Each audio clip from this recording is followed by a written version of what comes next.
Step 1. Mark the highest high or lowest low of a major swing point that opposes an established trend. Step 2.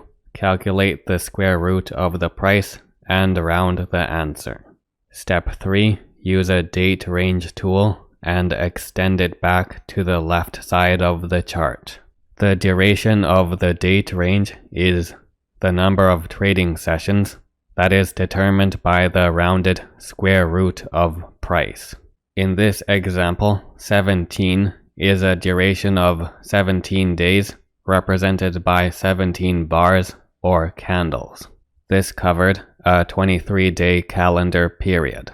Time analysis always covers durations in terms of trading days of active market sessions.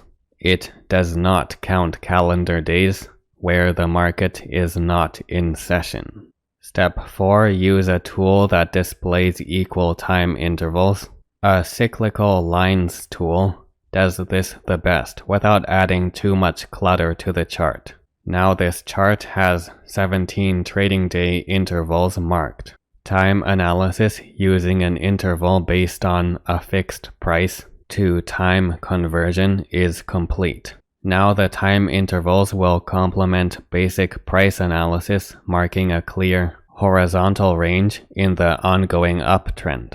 The intervals of greatest interest are those that intersect with a major price level. Activity of interest often takes place at those areas. For example, the bullish reversal at the end of September at the 267 price level and the breakout and minor retracement that consolidated over 303.32 in the new year.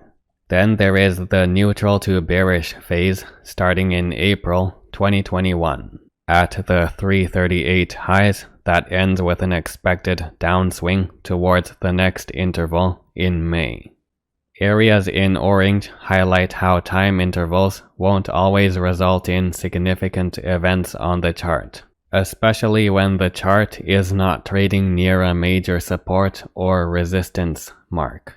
The chart may trade near a major price range and produce important features such as the upswings in March on 303.23 when there was no trading closer to any of the interval lines. Moving the intervals back to the left can help determine the greater reliability potential of the fixed price to time conversion interval. Not all swing points and breakouts will take place close to an interval line, but some significant ones often will. Time intervals also tend to mark important points within a pattern, such as the swing points, breakouts, and consolidations of an ascending triangle.